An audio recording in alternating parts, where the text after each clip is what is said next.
Hello everyone, welcome to Biology Essentials by Pooja ma'am. Today I am here to explain you the structure of muscle जो बेटा बहुत मुश्किल लगता है दिखने में but it is very very very easy topic of NCERT. ठीक है, तो मैं आपको कोशिश करूँगी फ्लो चार्ट से इसको एक्सप्लेन करूँ. Right now what is muscle. बेटा देखो, आपको पता है मसल एक टिश्यू है. Muscle is a tissue. So muscles are generally found in bundles. Muscles किस में पाई जाती हैं बेटा? बंडल में. तो bundle of muscle is called fascicle. थोड़ी सी टर्म्स है, 2-3 आप लर्न करोगे, हमेशा के लिए आपको ये लर्न हो जाएंगी. मैंने बहुत प्यारे से नोट्स प्रिपेयर करे आपके लिए. Bundle of muscle is called fascicle. ठीक है बेटा. अब फेसिकल तो ग्रुप ऑफ मसल हो गया so called. Right, fascicle is the bundle of muscles. I mean to say fascicle में बहुत सारे मसल्स फाइबर हैं. तो जो एक सिंगल मसल है उसको हम बोलेंगे जो single muscle cell. I can say muscle का group is fascicle and single muscle is called muscle fiber. So each fascicle has number of muscle fibers. Now अब बेटा ध्यान से सुनना, बहुत इजी है, बहुत ध्यान से सुनेंगे. अब हम मसल फाइबर के, अभी हमने मसल को देखा, मसल को हमने फेसिकल कहा जो बहुत सारे मसल फाइबर्स कंटेन कर रही है एक मसल. राइट, अब हर एक मसल फाइबर की जो आउटर कवरिंग है सो कॉल्ड प्लाज्मा मेम्ब्रेन है, उसको हमने सार्कोलेमा बोला. Each muscle fibre has this covering. Muscle fibre बेटा एक सेल है, हर सेल की कवरिंग होती है. अब बेटा हम मसल के लिए बेसिकली यही वर्ड यूज़ करेंगे. मसल फाइबर की कवरिंग इज कॉल्ड सार्कोलेमा. बेटा फॉर एग्जांपल ये एक मसल है, मसल का फाइबर है. ठीक है बेटा, मसल के फाइबर की जो आउटर बाउंड्री है, आउटर लेयर है, इसको हमने सार्कोलेमा बोला. और मसल के अंदर जो साइटोप्लाज्म है, मसल फाइबर के अंदर जो साइटोप्लाज्म है, इसको हमने सार्कोप्लाज्म बोल दिया. मसल फाइबर की प्लाज्मा मेम्ब्रेन को सार्कोलेमा बोला. बेटा 3-4 वर्ड है, याद रखना, इसके बिना आगे का टॉपिक क्लियर नहीं होगा. ठीक है, अंदर का जो साइटोप्लाज्म है वो सार्कोप्लाज्म बोल दिया. नाउ अब अगली लाइन क्या बोल रही है बेटा? जो मसल फाइबर का सार्कोप्लाज्म है बेटा, ये बहुत सारे न्यूक्लियाई कंटेन करता है. तो जो मसल फाइबर है उसका सार्कोप्लाज्म कंटेन मैनी न्यूक्लियाई, इसलिए हम मसल फाइबर को सिंक्टियम बोलते हैं. राइट, ये क्वेश्चन अलग से आता है. Why muscle fibre is syncytium? Because it contain many nuclei. Now बेटा आपको पता है एक सेल है, आपने सेल की मेम्ब्रेन को सार्कोलेमा बोल दिया, मसल फाइबर की मेम्ब्रेन को, और अंदर के साइटोप्लाज्म को सार्कोप्लाज्म बोल दिया. ऐसे बेटा आपको पता है हर सेल के अंदर एंडोप्लाज्मिक रेटिकुलम भी होता है. तो मसल फाइबर के एंडोप्लाज्मिक रेटिकुलम को क्या बोल दिया? Sarcoplasmic reticulum. हर चीज़ वर्ड सार्को से हमने चेंज कर दिया. Endoplasmic reticulum of muscle fibre is called sarcoplasmic reticulum. Now अब ध्यान सुनेंगे, फ्लो चार्ट आ रहा है बेटा. मसल फाइबर एक मसल का सेल जिसके, अब हम उसके अंदर एंट्री मार रहे हैं. अभी आपको पता है मसल के सेल के अंदर सार्कोप्लाज्म, सार्कोलेमा उसकी लेयर को बोला, लेकिन अब उसके अंदर फिलामेंट्स होते हैं. एक सेल के अंदर फर्दर क्या होते हैं? फिलामेंट्स, जिसको हमने बोल दिया मायोफिलामेंट्स. बेटा जो फिलामेंट्स हैं उस फिलामेंट पे बैंड्स होते हैं. बस इतना ही हम एंटर करेंगे और बहुत डीप में नहीं आपको अब जाना, ज़्यादा बहुत पास है हम अपने मैकेनिज्म पे. बेटा एक मसल फाइबर के अंदर फर्दर फिलामेंट्स हैं और फिलामेंट्स पे अल्टरनेट लाइट और डार्क बैंड्स है. फॉर एग्जांपल उसके अंदर जो फिलामेंट है उस पर एक लाइट बैंड और एक डार्क बैंड. एक लाइट बैंड और अगला डार्क बैंड। मसल फाइबर की फिलामेंट पे एक लाइट और एक डार्क बैंड है, ठीक है। नाउ अब सुनेंगे, लाइट बैंड है वो एक प्रोटीन का बना हुआ है जिसको हम बोल रहे हैं एक्टिन, और लाइट बैंड बेटा ये मसल फाइबर के अंदर फिलामेंट के अंदर हम एंट्री मार रहे हैं, वो लाइट और डार्क बैंड से मिलके बना है ऑल्टरनेट मैनर में, एक लाइट एक डार्क, एक लाइट एक डार्क।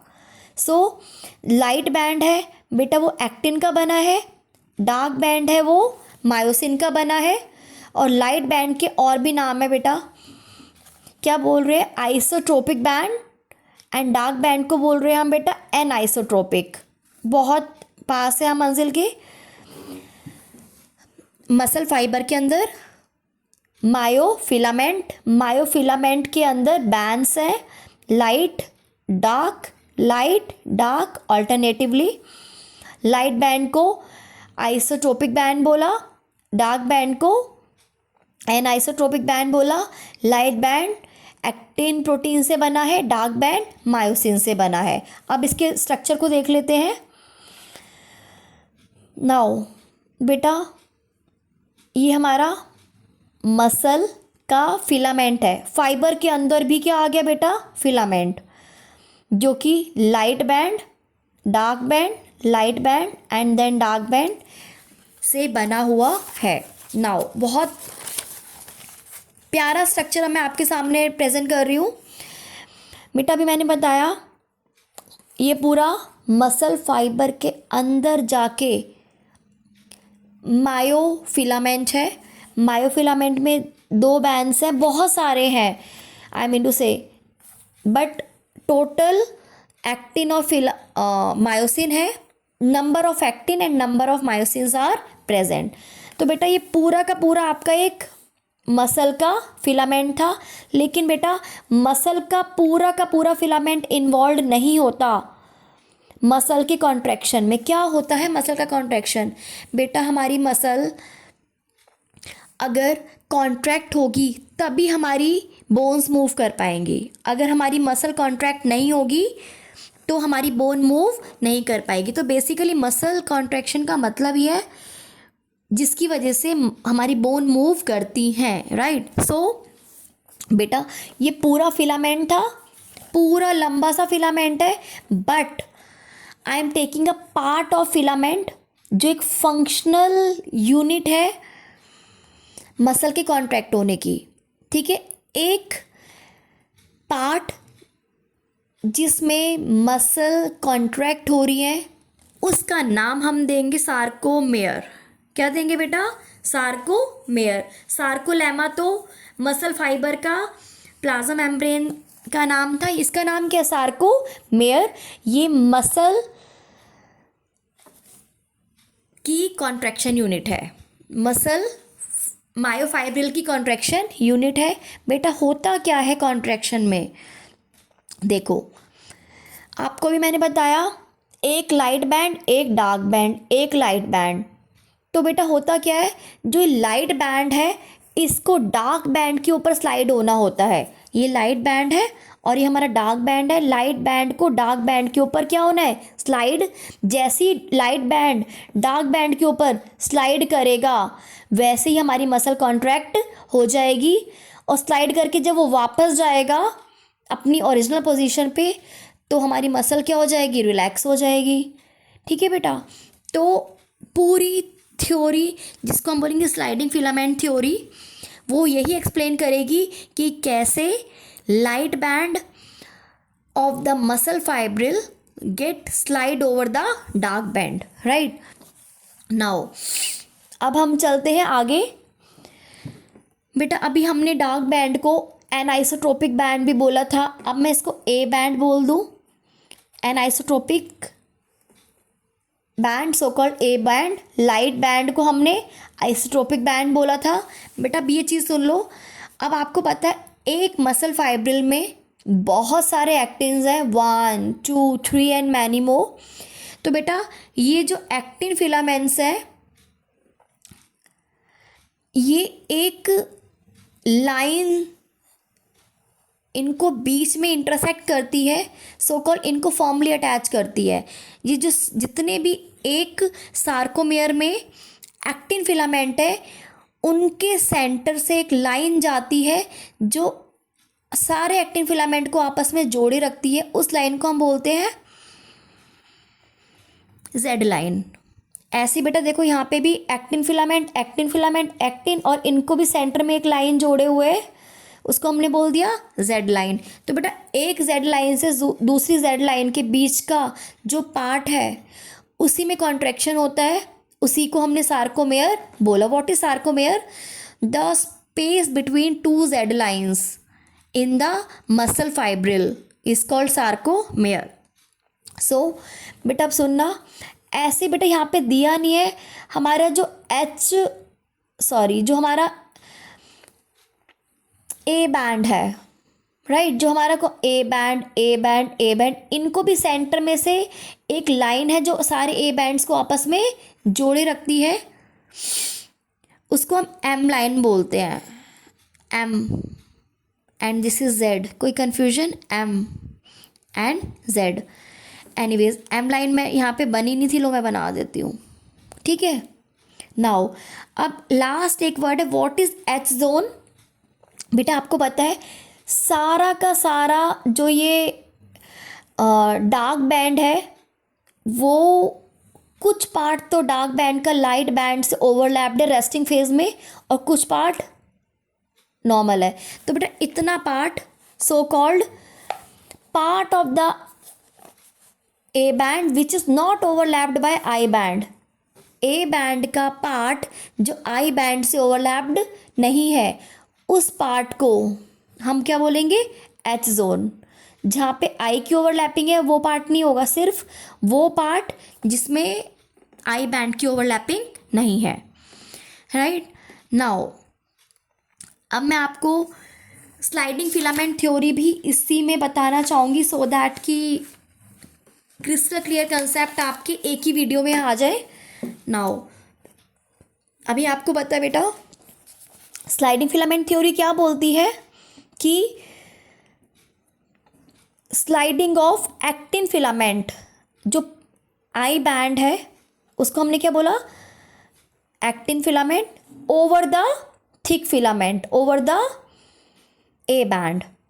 आई बैंड की स्लाइडिंग होगी ए बैंड के ऊपर, जो कि मसल को कॉन्ट्रैक्ट करेगी, और मसल के कॉन्ट्रैक्ट होने को एक्सप्लेन करता है स्लाइडिंग फिलामेंट थ्योरी। इसको हम बोल देते हैं मैकेनिज्म ऑफ मसल कॉन्ट्रैक्शन। अभी आपको बताया था मसल कॉन्ट्रैक्ट होने का रीज़न, मसल कॉन्ट्रैक्ट होगी तभी वो हमारी बोन्स को अलाउ करेगी मूवमेंट के लिए, अदरवाइज मसल्स कॉन्ट्रैक्ट नहीं होंगी तो हमारी बोन मूव नहीं कर पाएगी।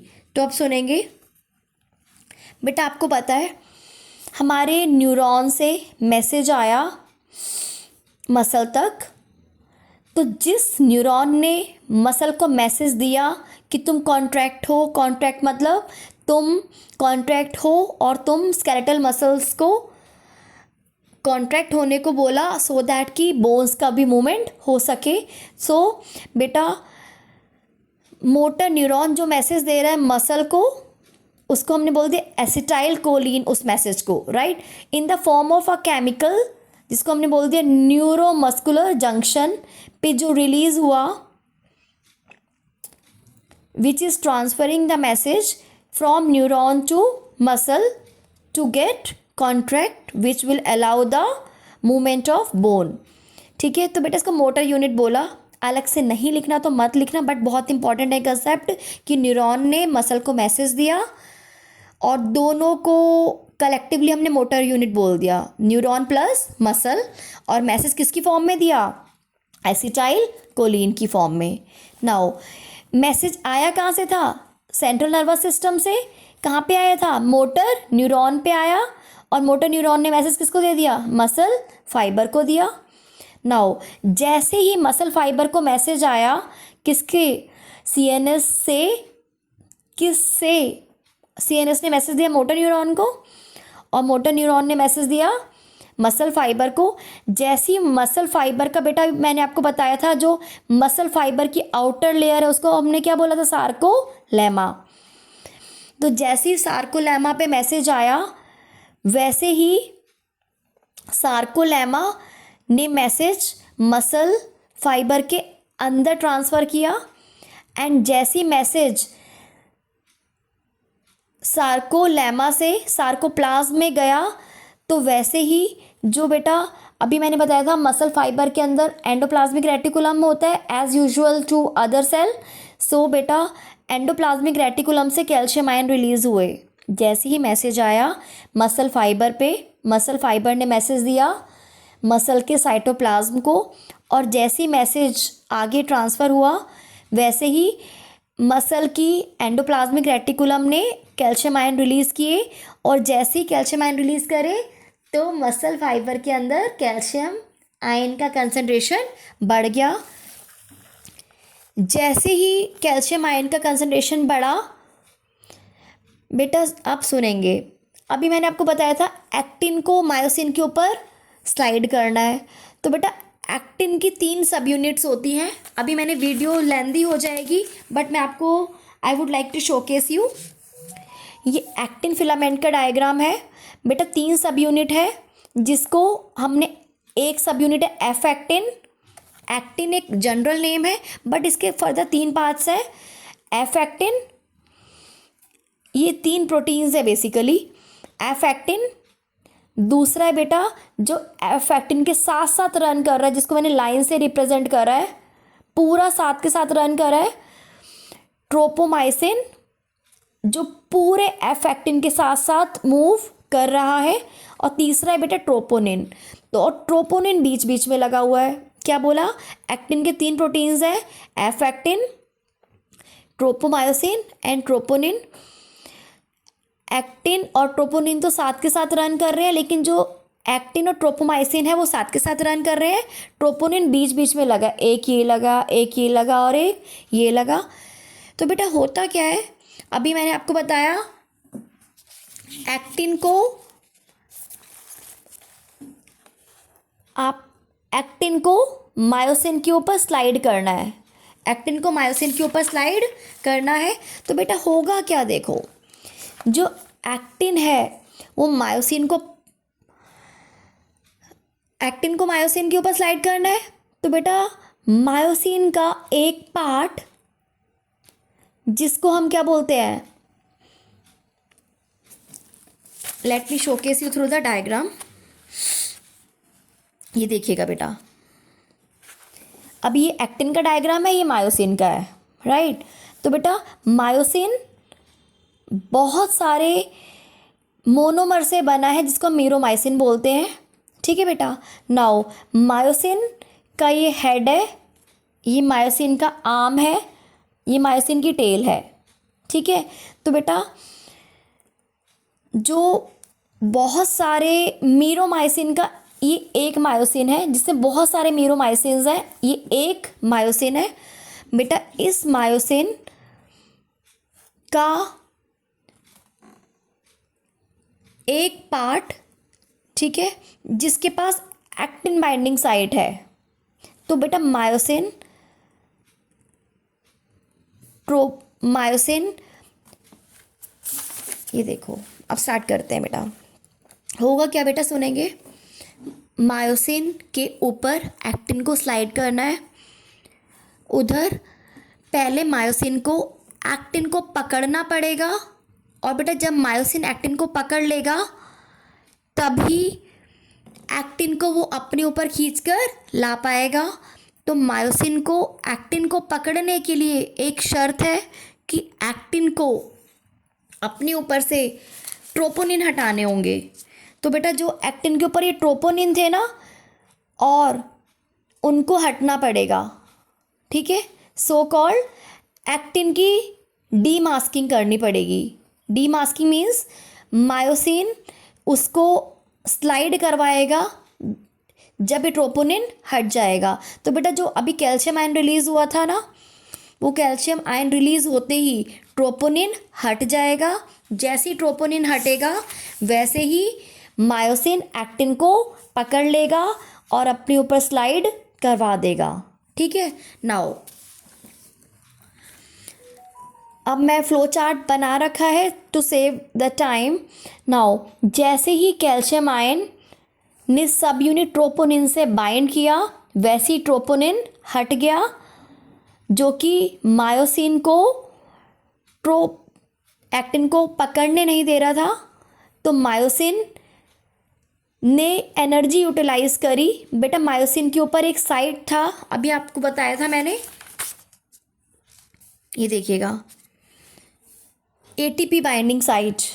मायोसिन के ऊपर क्या था? ATP binding site. मायोसिन ने एटीपी से एनर्जी यूटिलाइज की और एक्टिन को पकड़ लिया, और एक्टिन को पकड़ते ही एक ब्रिज बना लिया जिसको बोला क्रॉस ब्रिज। और जैसे क्रॉस ब्रिज बनाया वैसे ही उसने एक्टिन को मायोसिन के ऊपर स्लाइड करवा दिया। और जैसे ही मायोसिन ने एक्टिन को स्लाइड करवाया तो दोनों तरफ की जेड लाइन भी मायोसिन के ऊपर स्लाइड हुई, जिसकी वजह से जो सार्कोमेयर का साइज था वो छोटा हो गया और जिसकी वजह से कॉन्ट्रैक्शन हुआ। एंड फाइनली मायोसिन ने जो एटीपी से एनर्जी ली थी, अब उस एटीपी से जो प्रोड्यूस हुए थे एडीपी और इनऑर्गेनिक फॉस्फेट, उसको मायोसिन रिलीज आउट करेगा और फिर से रिलैक्स स्टेट में चला जाएगा। अब नया एटीपी बाइंड होगा और जो कि क्रॉस ब्रिज बना था, सो कॉल्ड जो मायोसिन ने एक्टिन को पकड़ा हुआ था, वो भी क्या हो जाएगा बेटा? ब्रेक हो जाएगा। एटीपी फिर से क्या होगा? हाइड्रोलाइज्ड, और एनर्जी यूज़ करके मायोसिन फिर से एक्टिन को पकड़ लेगा, सो कॉल्ड क्रॉस ब्रिज बना लेगा। And it will be repeated जब तक हमें बोन्स की मूवमेंट करानी है by the contraction of muscle. When there is no requirement of contraction of muscle, the calcium ion जो कि एंडोप्लाज्मिक रेटिकुलम से निकले थे वो वापस से एंडोप्लाज्मिक रेटिकुलम में चले जाएंगे, जिससे कि जो एक्टिन के ऊपर ट्रोपोनिन हटा था वो फिर से वापस आ जाएगा और जो जेड लाइंस है वो फिर से अपनी ओरिजिनल पोजीशन पर पहुंच जाएंगी। ठीक है, बस मैं एक बार डायग्राम से और बता दूं। बेटा देखो हुआ क्या, जो ये मायोसिन है इसके जो हेड और आर्म पोर्शन था सो कॉल्ड, उसने एक्टिन को पकड़ के क्रॉस ब्रिज बना लिया दोनों तरफ से, और जैसे ही क्रॉस ब्रिज बना वैसे ही एनर्जी यूटिलाइज करके इसने एक्टिन को अपनी तरफ स्लाइड किया, और स्लाइड होते ही फिर से वो रिलैक्स स्टेट में गए एंड फिर से स्लाइड हुए, फिर से रिलैक्स स्टेट में गए, फिर से स्लाइड हुए, and so con procedure of relaxation and contraction continued and movement of bones occur due to that contraction. ठीक है, और बेटा मैं और अच्छे से एक्सप्लेन करूँगी। आई हैव लिमिटेड टाइम कि मुझे छोटे टाइम में छोटा एक बड़ा सा कंटेंट कवर करना है, so I have just explain you. I will try कि अगर आपको और डीप में समझना है तो I will make a video with the more explanation and more data. Thank you so much for watching us. Bye bye, take care.